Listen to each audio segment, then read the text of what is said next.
Eklavya classes Sirsa का एकमात्र शिक्षण संस्थान जिसने दिए 400 से अधिक सीईटी क्वालिफाइंग।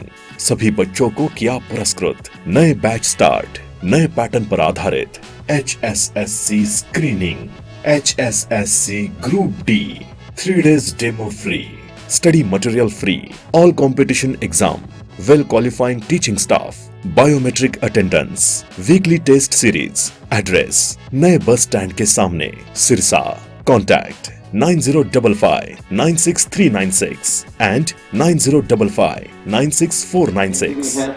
और जो गांव के सरपंच सुमन कुमार ना, सुमन कुमार जी भी सबसे पहले इन्होंने आके हमारा स्वागत किया है।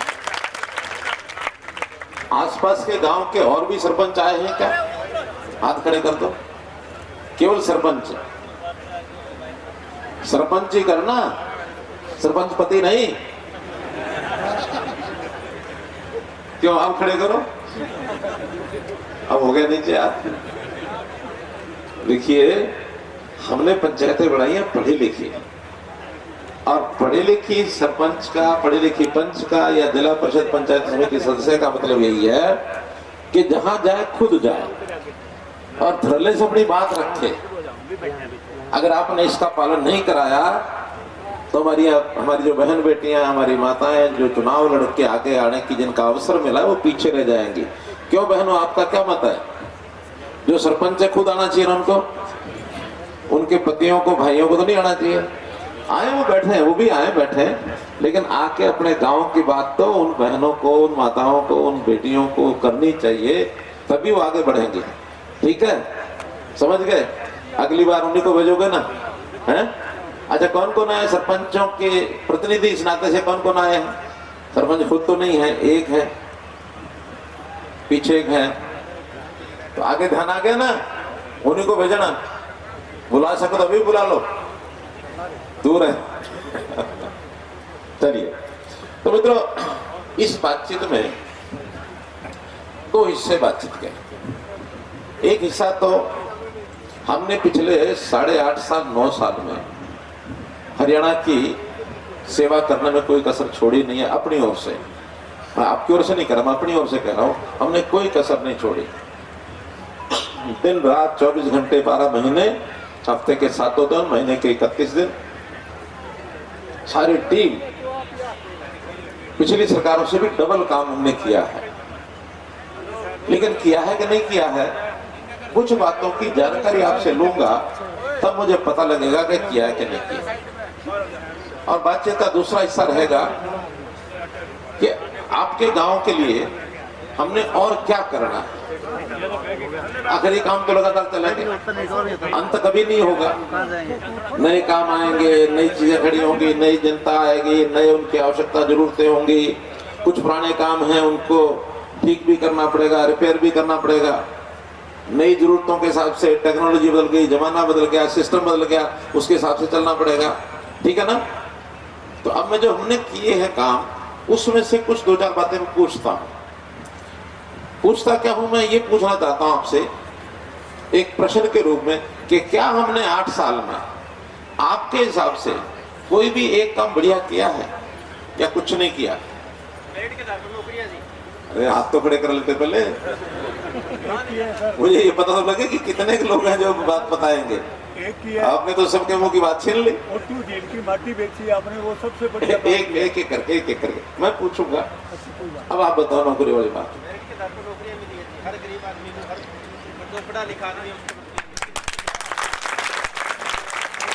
पहले ये नौकरियां नहीं मिलती थी क्या? पहले मिलती थी, लेकिन सर अब मेरिट के आधार पर मिल गया सर। पहले क्या करना पड़ता था? पहले पर्ची और खर्चे थी जी। क्या करना? पर्ची खर्ची तो एक शब्द है, करना क्या पड़ता था? पढ़ाई नहीं करनी पड़ती थी, सिफारिश के लिए घूमना पड़ता था दूर। तो सिफारिश और पढ़ाई, बिना पढ़ाई के काम हो जाता था? और भी कुछ हो जाता था जी, सिफारिश से ही हो जाता था? लोगों से सुना सर हो जाता था, लेकिन अब हमने खुद आंखों से देखा मेरे गाँव में सिफारिश के अलावा कुछ नहीं, पैसे भी लगते थे सर। पैसे कितना पैसा देना पड़ता था? इतना सारा। राजेश कुमार है जी, पंचायत समिति मेंबर हूँ, और धन्यवाद सर कि आप यहाँ पे आए। और मेरा भाई है जी, स्पोर्ट्स में भर्ती हुआ है जी, 4 साल की वेटिंग के बाद भी क्लियर हो गया। तो हमने तो उम्मीद ही छोड़ दी थी कि नहीं आएगा। अब हो गया। हाँ जी, क्लियर। कुछ पैसा वैसा देना लेना 2 साल से बढ़िया नौकरी कर रहे हैं जी, पलवल के अंदर। पलवल में नौकरी कर रहा है। पावल के अंदर, रेवाड़ी के अंदर। यानी वेटिंग में 1 साल के बाद उठा के रद्दी की टोकरी में डालते हैं, लेकिन हमने 2 साल की वेटिंग के बाद भी 4 साल की वेटिंग के बाद भी उसको नौकरी दे दी है। और किसके नौकरी मिली हो जो इस प्रकार से? हाँ बताओ।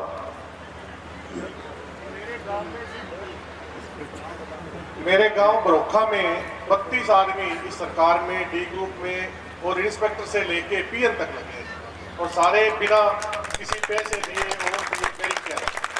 मेरा गांव बरोखा है जी, कानावाली हल्के के तरफ। मैं बाकियों को तो नहीं बताता, खैरे का गांव में मेरी जानकारी में 59 नौकरियां लगी हैं, जिसमें 20 तो सेंट्रल गवर्नमेंट की हैं और 39 जो हैं हरियाणा सरकार की है। 59 नौकरी एक गांव में। और अगर मैं पूरे जिले की बात करूं तो 8,500 नौकरी लगी है जिले में। 8,500 पहले दौड़ा करते थे पीछे पीछे, पैसे लुट जाते थे फिर भी नहीं लगते थे, फिर पीछे पीछे दौड़ते थे, मेरे पैसे दिलवाओ जी, पैसे दिलवाओ जी। किस बात के? कि मेरी नौकरी नहीं लगी जी। सौदेबाजी भी होती थी। लेकिन हमने कहा अगर ये बेईमानी से अगर नौकरी कोई लेगा तो बाद में उससे हम ईमानदार अफसर की उम्मीद कर सकते हैं क्या? अगर कोई पैसे दे के नौकरी लगेगा वो ईमानदार रहेगा? इसका ये मतलब नहीं है कि जो 14 से पहले मिले हैं जिनको नौकरी मिली है सारे बेईमान, ऐसा नहीं है। उनमें भी अच्छे बहुत हैं जो बहुत अच्छे तरीके से आज भी काम कर रहे हैं, लेकिन पहचान हो जाती है आज हमको गड़बड़ करने वाला कोई मिलता है तो फिर उसको छोड़ते नहीं, उसका पीछा नहीं छोड़ते हैं। छोटा कर्मचारी हो, बड़ा अधिकारी हो, जनता का आदमी हो या कोई नेता हो या कोई भी हो, हजारों लोगों के खिलाफ कार्रवाई की हमने 8 सालों में। चलो भाई चलो छोड़ दो। हजारों लोगों के खिलाफ कार्रवाई की है। अब ये काम हरियाणा के बारे में कुछ सोच नहीं सकता था, सोच सकता था क्या? अब आपको हमेशा ये वातावरण बढ़ाना चाहिए। माई बैठ में बात करूंगा, मैं 1 घंटा यही हूं, 1 घंटा यही हूं, जाऊंगा नहीं जल्दी। आपकी बात सुने बिना नहीं जाऊंगा, बैठ जा रहा हूं तसल्ली से। आपको यही चीज चाहिए इस प्रकार की कि फिर से वातावरण खराब करना? बोलो भाई, यही चाहिए ना? तो बस इसका